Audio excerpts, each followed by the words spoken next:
اعوذ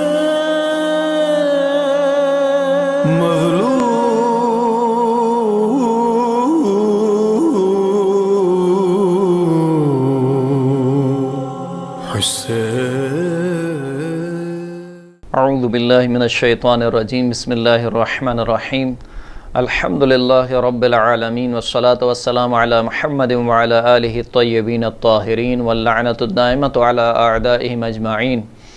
اما بعد فقد قال رسول اللہ صلی اللہ علیہ وآلہ وسلم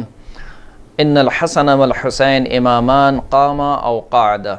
محترم سامعین کرام، رسول خدا صلی اللہ علیہ وآلہ وسلم ارشاد فرماتے ہیں کہ حسن اور حسین امام ہیں، یعنی دونوں کے دونوں امام ہیں، چاہے یہ دونوں کے دونوں بیٹھے ہوں یعنی صلح کریں کسی کے ساتھ، یا یہ دونوں کے دونوں کھڑے ہوں یعنی قیام کریں اور جنگ کریں کسی کے برخلاف۔ امام حسن مجتبیٰ علیہ السلام نے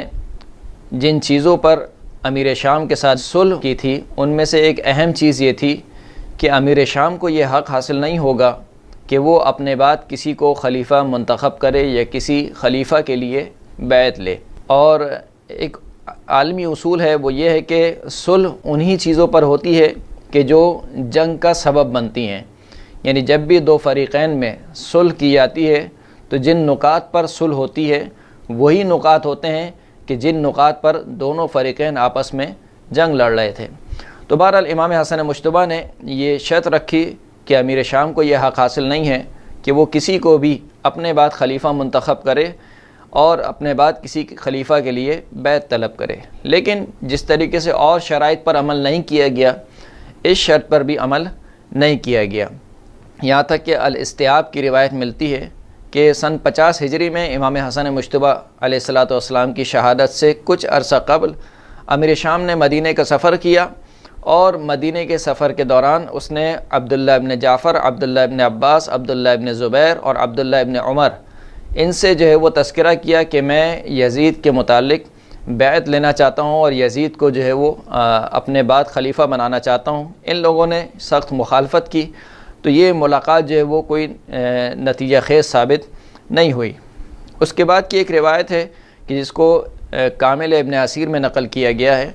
مغیرہ ابن شعبہ سے یہ روایت ہے۔ مغیرہ بن شعبہ جو کہ کوفے کا والی تھا، امیر شام نے چاہا کہ اس مغیرہ کو معزول کر کے اپنے چچا زاد بھائی سعید ابن عاص کو کوفے کا والی بنا دے۔ مغیرہ کو یہ بات بہت گرا گزری اور اس نے چاہا کہ امیر شام کو کس طریقے سے اس کے اس ارادے سے روکا جائے، لہٰذا اس نے شام کا سفر اختیار کیا، اور جب وہ شام پہنچا تو اس نے اپنے اقارب سے اور اپنے بھائیوں سے یہ بات کہی کہ اگر آج کے دن میں حکومت اور ریاست کو نہیں بچا سکا تو پھر میں کبھی بھی اپنے لیے حکومت اور ریاست کو نہیں بچا پاؤں گا۔ یہ کہہ کر وہ یزید کے پاس گیا اور یزید سے اس نے ملاقات کی اور کہا کہ اصحاب رسول دنیا سے جا چکے ہیں، اور قریش کے جو اکابر ہیں، جو بزرگان ہیں، وہ بھی دنیا سے جا چکے ہیں، اب ان کی اولادیں دنیا میں باقی ہیں، اور ان کی اولادوں میں جو سب سے زیادہ زیرک اور سب سے زیادہ دانا شخص ہے وہ آپ ہیں، لہٰذا خلافت کے لیے سب سے زیادہ آپ سزاوار ہیں، اور آپ کو اپنے بابا کے بعد جو ہے وہ خلیفہ ہونا چاہیے۔ یزید نے کہا کہ کیا یہ کام ممکن ہے؟ کہا کیوں نہیں، یہ کام بالکل ممکن ہے۔ یزید اپنے باپ کے پاس گیا اور امیر شام سے جو ہے وہ مغیرہ کی تجویز کے بارے میں ذکر کیا۔ امیر شام نے مغیرہ کو بلایا اور مغیرہ سے کہا کہ یہ کام کیسے ممکن ہے؟ مغیرہ نے کہا کہ آپ نے خلیفہ سوم کے بعد جو رونما ہونے والے اختلاف ہیں اس کو آپ نے دیکھا ہے، اور یزید جو ہے وہ آپ کا بہترین جانشین ہے، اور جو ہے وہ اگر آپ چاہتے ہیں کہ لوگوں میں اختلاف نہ رہے اور مسلمانوں کے درمیان اختلاف نہ پھوٹیں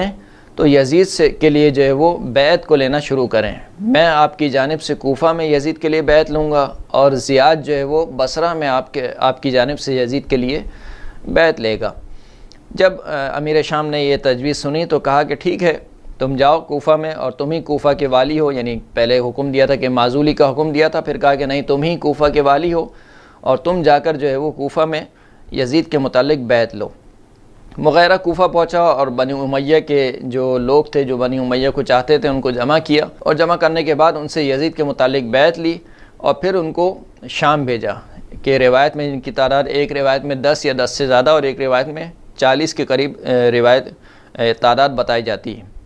جب وہ امیر شام کے پاس پہنچے تو ان لوگوں نے امیر شام سے کہا کہ مغیرہ نے امت کی صلاح اور بہبودی کے لیے ہمیں آپ کے پاس بھیجا ہے، اور پھر کہنے لگے کہ آپ اب عمر رسیدہ ہو چکے ہیں اور ہمیں آپ کے بعد اختلاف اور انتشار کا خطرہ ہے، لہٰذا آپ ہمارے لیے کوئی ایسا نمایاں شخص معین کر دیں کہ جس سے ہم وابستہ ہو جائیں۔ پھر امیر شام نے پوچھا کہ آپ لوگوں کی نگاہ میں ایسا کون سا شخص ہو سکتا ہے جو سب سے زیادہ نمایاں اور بہترین ہو خلافت کے لیے؟ تو انہوں نے کہا کہ ہمیں آپ کے فرزند یزید کو پسند کرتے ہیں اور اسی کو خلافت کے قابل سمجھتے ہیں۔ پھر امیر شام نے کہا کہ کیا واقعاً تم لوگ اسے پسند کرتے ہو؟ تو انہوں نے کہا کہ ہاں، ہم سب کی رائے یہ ہے، اور جن کو ہم کوفہ میں چھوڑ کر آئے ہیں ان کی رائے بھی یہی ہے۔ امیر شام نے یہ گفتگو سن کر عروہ ابن مغیرہ سے پوچھا کہ تمہارے باپ نے ان لوگوں کے دین کو کتنے پیسوں میں خریدا؟ تو عروہ نے جواب دیا کہ 400 دینار میں۔ اس پر امیر شام نے کہا کہ تمہارے باپ نے کتنا سستا دین ان لوگوں سے خرید لیا۔ یہ کہہ کر امیر شام نے ان لوگوں سے کہا کہ آپ واپس جائیے اور انتظار کیجئے، میرے حکم کا انتظار کیجئے، اور اس طریقے سے ایک پورا منصوبہ بنایا گیا، اور امیر شام نے خود اپنی زندگی میں ہی یزید کے لیے بیعت لینا شروع کر دی، کہ جس کا نتیجہ یہ نکلا کہ جب امیر شام اس دنیا سے رخصت ہوا تو یزید جیسا شخص برسر اقتدار ہو گیا۔ وآخر الدعوانا الحمدللہ رب العالمین۔